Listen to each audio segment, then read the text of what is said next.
Surely I needed to go through an interview at the very least. For one thing, I had absolutely no clue what this job was all about, or where it was. Fairy Falls? Did I hear that right? It's a little out of your way, but the job's yours. She beamed. I blinked in confusion.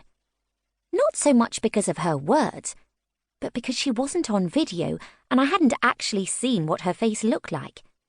Yet the image in my head of a smiling blonde woman reappeared, warping into the hairy-faced monster again. You're dreaming. I pinched my arm. Hard. Ow! Oh, now my arm hurt as well as my head. My mouth tasted like something had curled up and died in it. I'll send you some more information via email, she went on. We're looking for fresh blood. Don't worry, we're not vampires. Not me, anyway. I tried for a laugh, but didn't quite get there. Mostly because my brain wouldn't stop showing me images of fangs and hairy faces. I definitely needed to stay away from the heavy stuff. I didn't even drink that often. Being penniless disqualified me from the swanky bars my former classmates frequented. But I'd been invited to an engagement party for my last unmarried friend from my year group at school and had accidentally ended up reliving my undergrad days. Wait a moment. I'd been out last night because it was a Friday. What kind of firm called new potential employees on a Saturday morning? Evidently the same type of company who operated from a town with a name like Fairy Falls, made jokes about vampires, and had possibly said the word paranormal. My phone pinged as an email showed up with a map attached. This Fairy Falls was located some 5 miles from here in the middle of Cumbria. My brain screeched to a halt as the improbability of the situation hit me.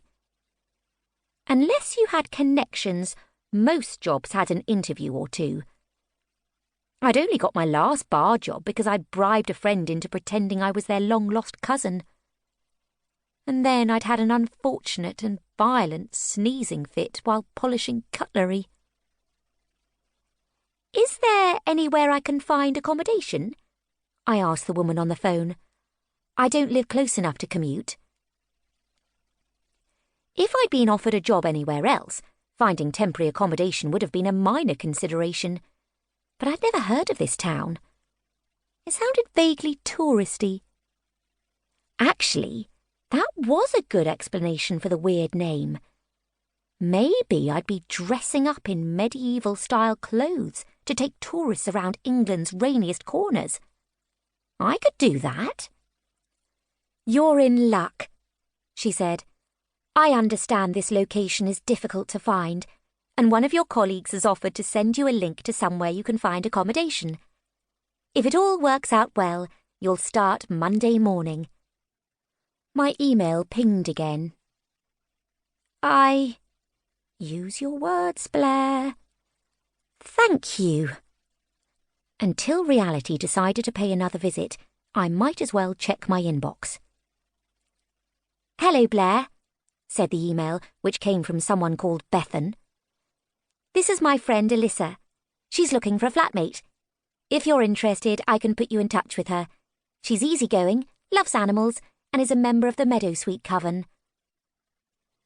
I had zero clue what that last part meant, but if the email footer was any indication, the message came from one of my new co-workers.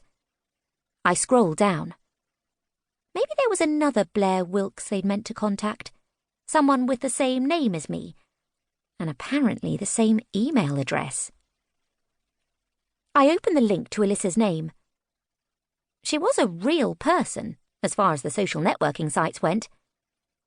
Then I searched for my co-worker, Bethan. She was real too. I ran a hand over my face, put the phone aside, and took 2 painkillers before returning to the generous flat share offer.